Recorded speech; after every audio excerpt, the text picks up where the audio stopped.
Welcome back to Believe in Jets, a New York Jets podcast on the Believe Podcast Network. My name is Rami Lavi, and we're going to do things a little bit different today because I am completely shook. I don't know about you, but if you're listening to this, you probably are too.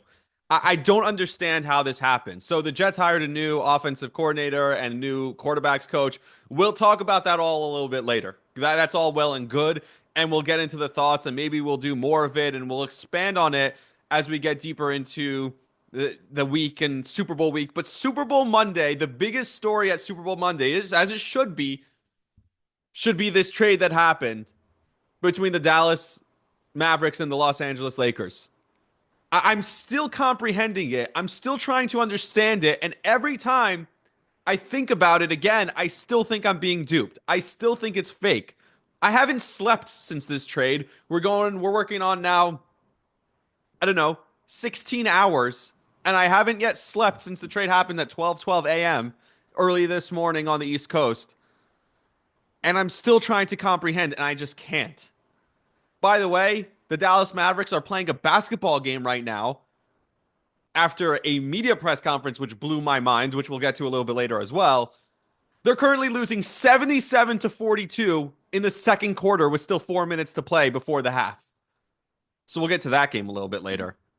This is one of the most shocking moves I've ever seen.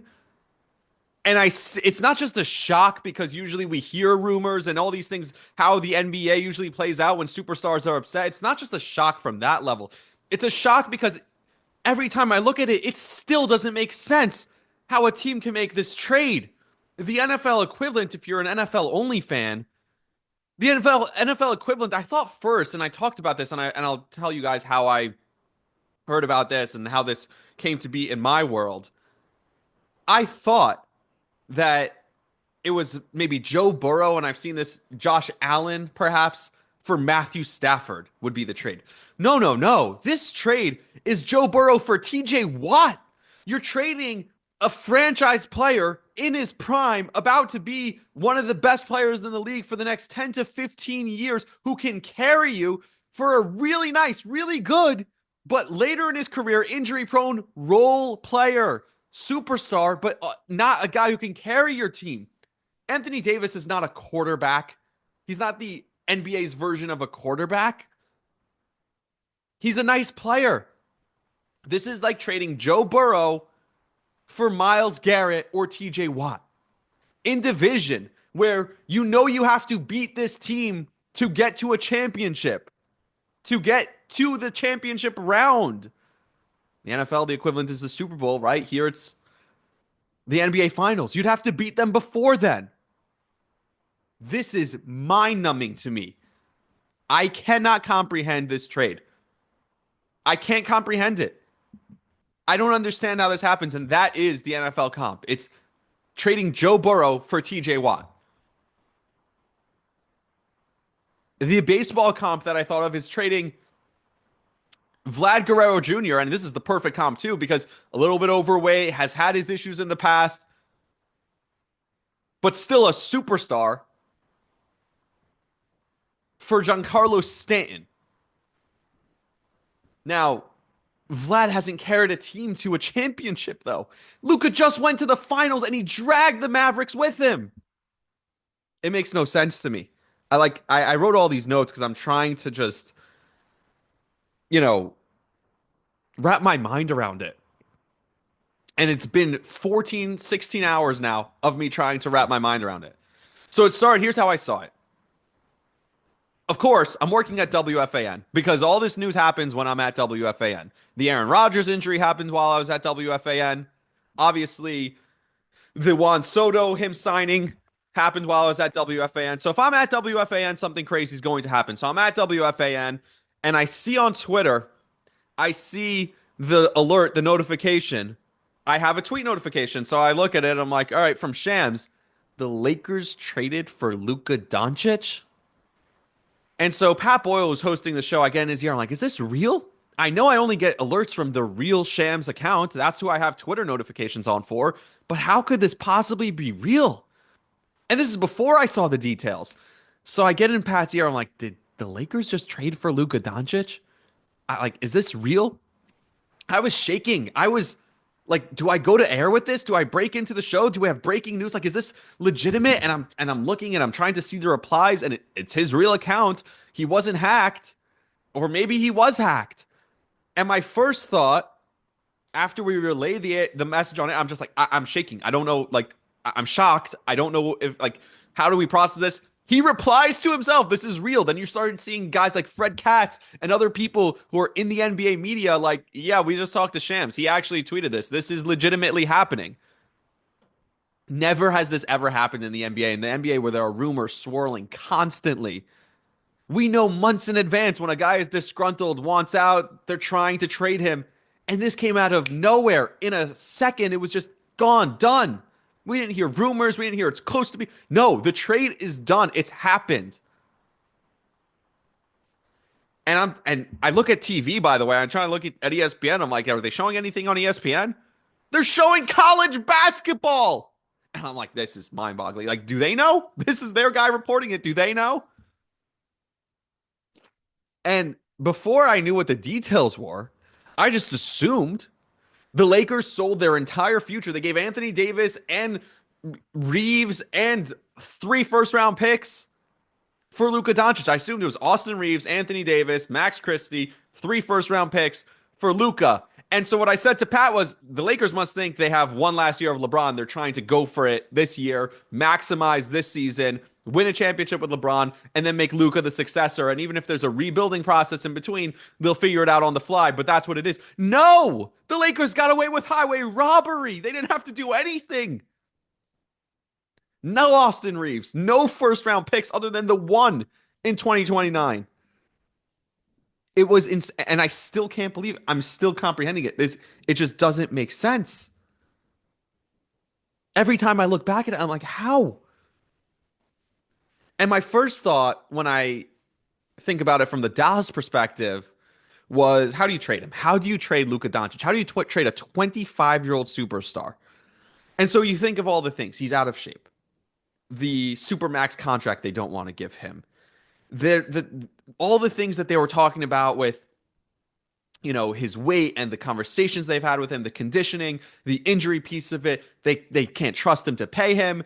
If they don't trade him now, the summer's when he's eligible for the contract. If they don't extend him, then everyone knows he's a lame duck, and then you have to essentially trade him so you get 50 cents on the dollar. With all that, with all the issues he has, he still just dragged you to the finals. With all those issues, if you want to tell me he's this player who has issues, understood. You could go to the finals this year, even if you're the 8th seed, which is what they are now. You put him in a one-game situation, obviously, he's winning. You put him in a playoff scenario, he can carry your team like he did last year. He dragged them. Oh, Kyrie had big shot. I don't care. Luka dragged them to the NBA Finals. And with all that, even if you say, no, it's not enough, he's not good enough, he's not going to sign here long term, he's disgruntled, we don't like him, the relationship is frayed, everything is broken, this is beyond repair, we know he's gone in a year. Let's say that's the case, and we don't believe that's going to be good this year or beyond this year. Even if that's the case, how do you not shop him to other teams? Look around the league, ask other people. Like, with everything that is concerning you about this player, I understand that you have a lot of concerns surrounding this player. Maybe. Still, every team would be lining up to give away their first-round picks. The Brooklyn Nets would have given you 10 first-round picks. There are 4 players in the NBA I could think of that the other team on the other end of the line thinks about it still and hangs up. OKC probably says no if you ask for SGA. The San Antonio Spurs probably say no if you ask for Victor Wembanyama. The Bucks might say no if you ask for Giannis, and Denver says no if you ask for Jokic. Every other player in the league. If you call up the Boston Celtics and ask for Jason Tatum, they say yes. If you call up the Philadelphia 76ers and ask for Joel Embiid, they say yes. There is not another player. If you call the Phoenix and ask for Kevin Durant and 3 first picks, they say yes. How do you not shop him around? Walk to every single team. You just called up the Lakers and said, AD and a first work for you guys? That's it? It's mind-numbing to me. I can't comprehend it. And like, this is still my reaction. Like I said, we're 16 hours later, and I cannot cut. I can't believe it. How does this happen? How do you allow this to happen if you're the Boston, if you're the Lakers, or if you're the Dallas Mavericks? I'm losing my mind. I'm quite literally losing my mind. How do you allow this to happen if you're the Dallas Mavericks? You just gave away a 25-year-old superstar is going to be the face of the league. And by the way, every other team in the league would have said, hey, we see all those problems. We'll bring him in our system and we'll get him right. We'll put him in our culture and we'll get him right.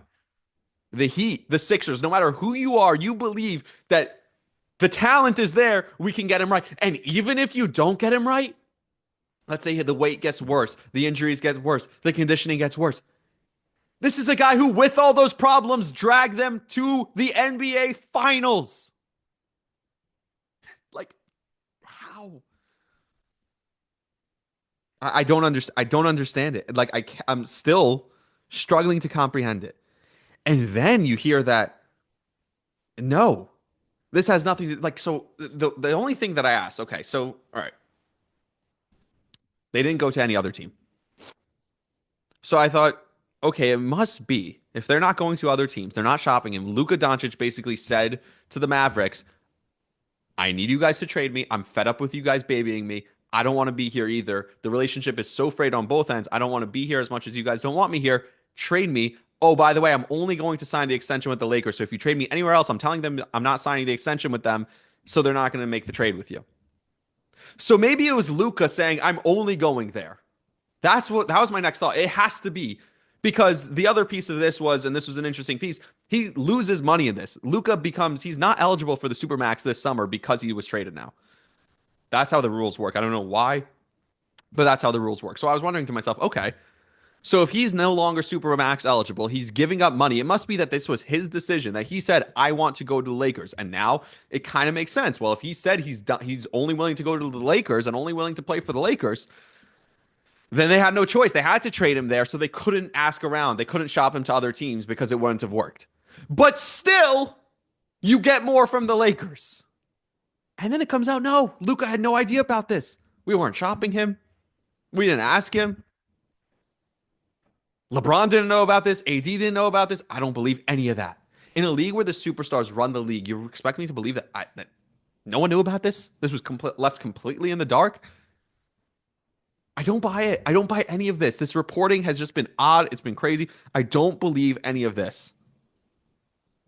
None of this makes sense. And the longer I think about it, the more it's breaking my brain. That press conference, they're sitting there trying to explain the press conference, trying to explain what the process was for the Mavericks in making this trade. They have their general manager and Jason Kidd is sitting there rubbing his head like he looks like he's a hostage there. The general manager himself looks shell-shocked. Like, fuck, how did I do this? I'm lost for words, and this is, I know I'm not, because I've talked for 10 minutes, but my mind is blown. I don't understand this. I can't comprehend it. And I won't. This is one of the worst trades you will ever make in sports if you're the Dallas Mavericks. It is the worst trade I have ever seen in my life. The most lopsided trade I've ever seen in my life. The most shocking trade I've ever seen in my life. And the longer things go on, the more they try to explain things, the less it makes sense. So every time I look back, and I'm going to go back on Twitter, and I'm going to go back and I'm going to watch him play for the Lakers, and I'm going to watch all the different things. By the way, it's halftime now. The Cavaliers are leading the Mavericks 91-46. And the more I watch this, the more I try to comprehend this, the less it's going to make sense in my head. And the more I'm just going to keep asking, how? I don't believe this. I'm going to keep thinking that somehow this was all one big sham, and Shams was hacked, and this is fake, because I don't believe it. It is that lopsided. It is that much of just, it's awful. It's terrible. And it's great at the same time, because we love this. We love the drama. We love the sports. This is incredible. I went into WFAN last night thinking, all right, easy night, whatever. Do a quick shift. We'll talk about the Knicks. I was listening on my way and, oh, they're overreacting to the Knicks, a couple of injuries, like it's Tibbs' fault. It's not Tibbs' fault. Whatever, not the point. We'll go in, we'll talk sports, we'll talk about Pete Alonso, we'll talk about the Jets hiring Tanner Eichstrand, then we'll move on with our lives. And then at 12:12, my entire night changed. For the next 3 hours, we talked about Luka Dončić and the LA Lakers. And that's how big of a story this is, that it's the only thing anyone wanted to talk about on New York radio, and rightfully so. What else are you supposed to talk about? Like, Pat's like, should we be talking more like local sports? I'm like, no, this is the biggest, like, this is the only story. It's that big. And it's mind-bogglingly stupid from the Dallas Mavericks perspective. It's mind-numbingly stupid that a franchise can do that and kill their future all at once. They said this is a move it's a win now move. Win now. Trading Luka Dončić, trading your best player. How's that a win ever move? And this is why the Cincinnati Bengals analogy that I used earlier is perfect. Because let's say the Cincinnati Bengals said, look, hey, we saw how terrible our defense was this past year. Our offense was awesome. We need a game wrecker. We need a game changer on defense. Our defense was so bad last year. We need someone who's going to come in here and play defense. TJ Watt is that guy. He's going to change our franchise for the next 5 years. This is a win now move. But you gave away the guy who was causing the winning. You gave away the quarterback. You gave away Joe Burrow. And now your win now move. You don't have a win ever move because he's gone. The Dallas Mavericks saying this is a win now move. You were only in a win now window because of Luka Dončić. If you added Anthony Davis to Luka Dončić, you can convince me. And by the way, if this trade was Kyrie for AD and the Lakers were the one who gave up and picking it, you'd be like, okay, conceivable. That's how crazy this is. It's not Kyrie. It's 25-year-old Luka Dončić. So yeah, you got better defensively. Anthony Davis is a great defender. You narrowed your window down to a win now window, sure. But you gave away the reason you were winning in Luka Dončić. It's mind-numbing. I cannot believe it. But on the other side of it is the Lakers. And while I fully believe that LeBron was in on this, there's no way he wasn't. I don't buy that shit for a minute. Oh, is that with my family? Shut up. You lie about everything, LeBron. Yeah, you knew Kobe was going to drop 81, and you didn't know about the Luka trade. Congrats. I don't know when the big story is going to come out where we get the tell-all reveal, because this can't be it.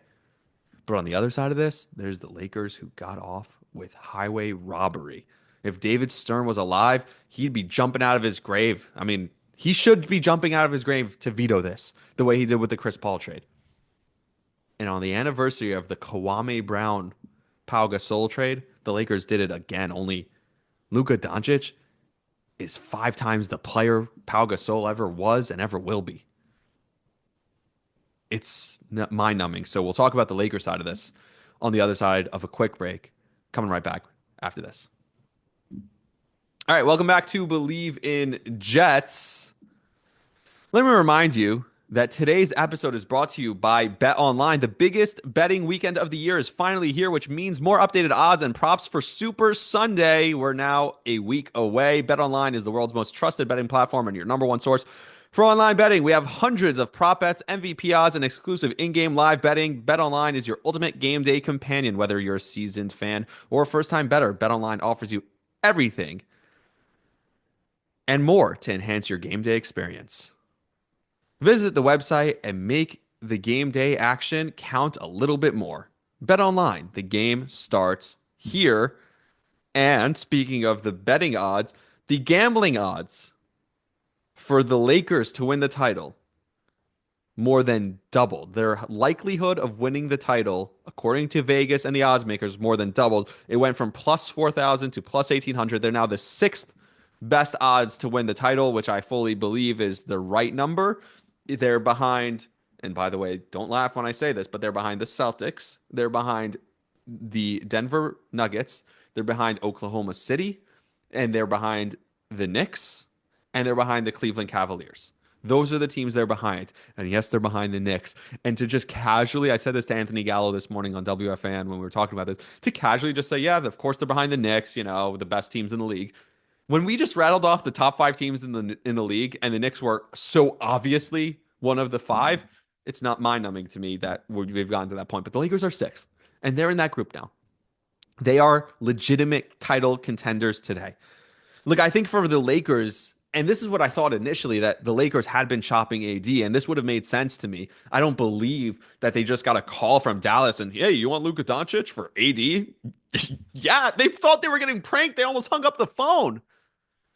Let's say that actually happened in some magical world. I don't know what world, but let's say that actually happened. I believe that they were probably shopping AD, looked around and said, look, we need to start thinking about life after LeBron. And this guy who we thought we were bringing in to be the next coming after LeBron and would be here for years post LeBron, it's turning out that Anthony Davis is not a one. And 40-year-old LeBron is carrying his ass. Even now, when he's 40 years old, he's still carrying 31-year-old Anthony Davis' ass. So, and I tweeted this actually exactly a week ago. I was like, is there anyone more disappointing who's also a superstar, but his career is more disappointing than Anthony Davis? Like, Anthony Davis is a superstar and he's had a successful career. He's won a ring and all these things.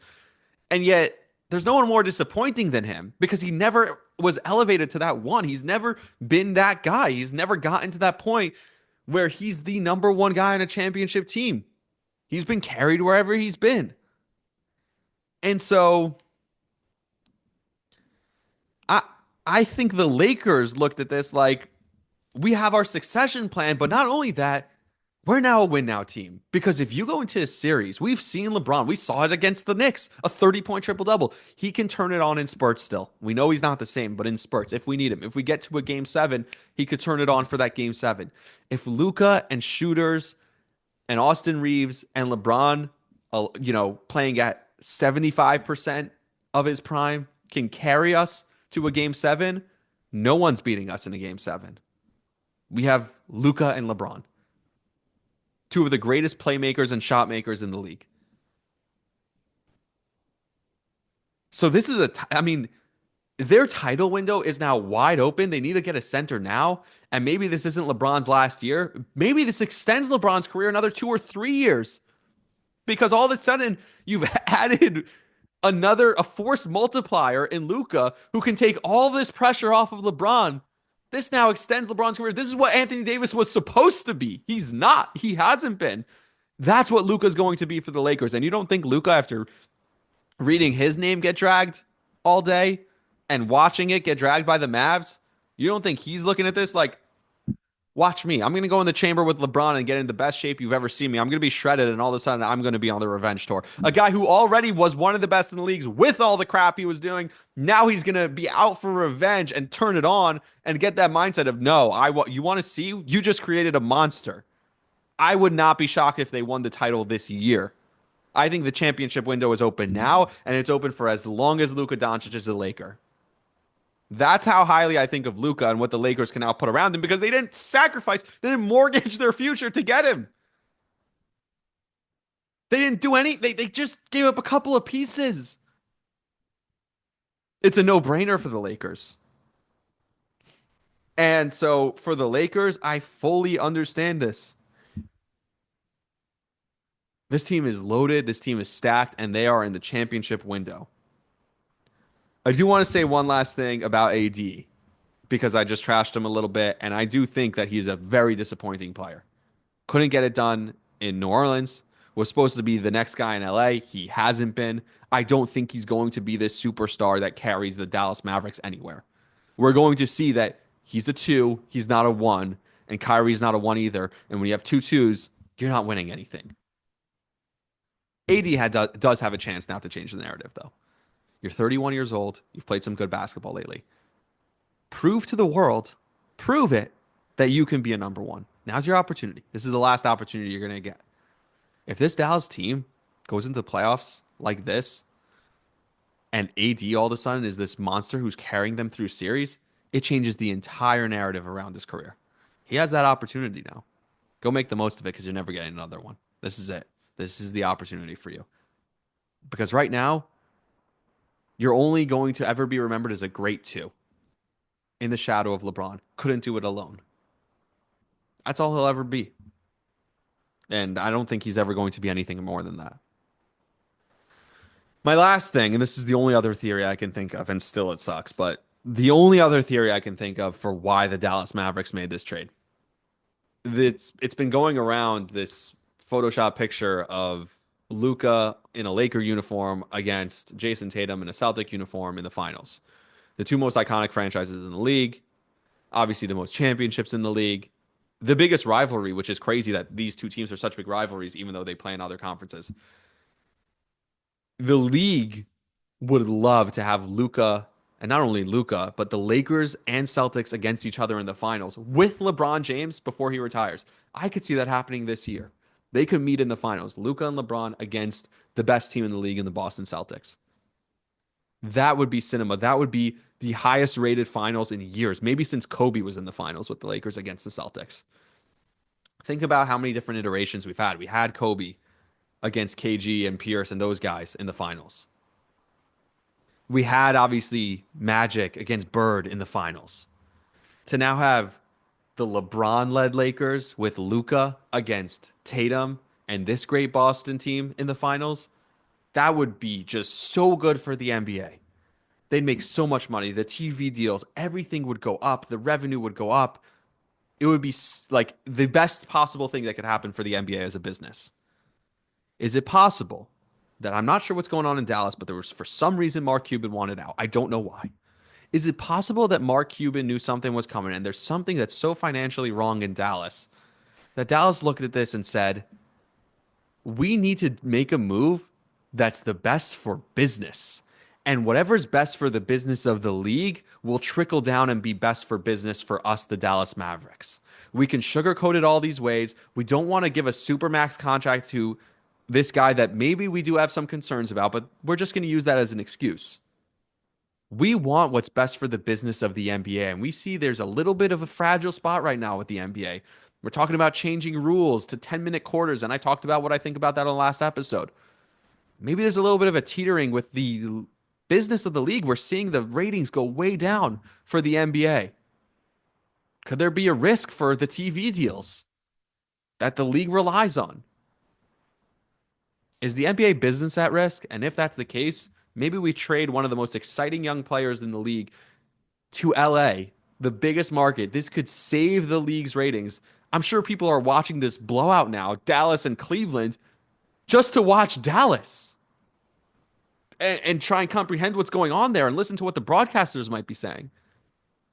Do we make that trade and hope that these two teams face each other in the finals in the Celtics and the Lakers? And it becomes this healing moment for the league, and it always comes back to us because what's good for the league is good for our business. Could this have been a business alone decision for the Dallas Mavericks to trade Luka to the Lakers because they think that's what was going to save the NBA and the business of the league and where they are right now in a fragile spot? Do you think the league was in that bad of a spot, or do you think that Dallas was in that bad of a spot that that's what it was going to take?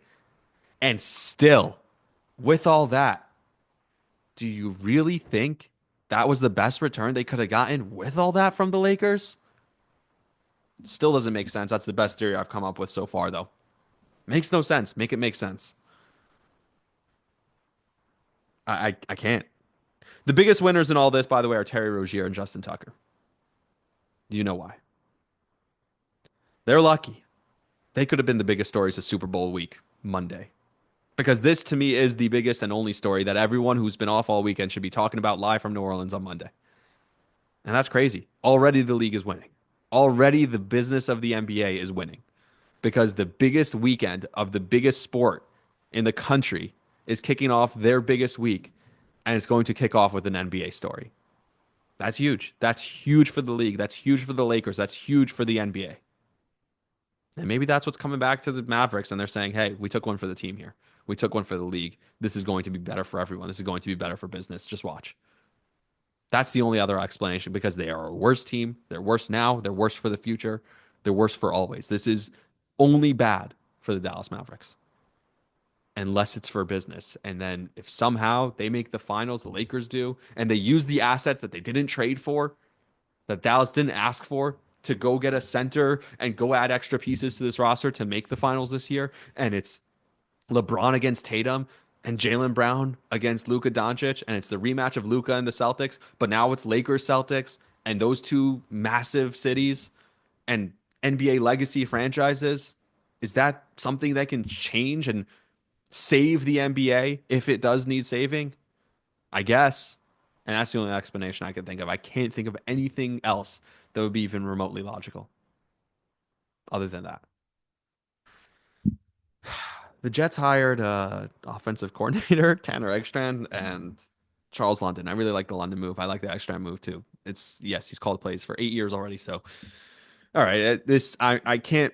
I'm being honest here. I can't do it justice. I can't do the Eggstrand and London moves justice. So we'll talk later in the week about that because it's. I just had to talk about this. All right. Till next time, like, subscribe, share the podcast. Yes, it's a Jets show, but talk about a lot of other things. And on this episode, we talked about Luka Dončić and the LA Lakers because I'm still trying to wrap my mind around it and failing. I can't comprehend it. Till next time, like, subscribe, share the podcast. Appreciate you all for listening. Find me at Rami Lavi on Instagram, Twitter, TikTok. Just type in my first and last name, Ramilavi. Look for the podcast, Believe in Jets, on all platforms, wherever you got your podcasts. YouTube, Spotify, Apple. Until next time, see ya.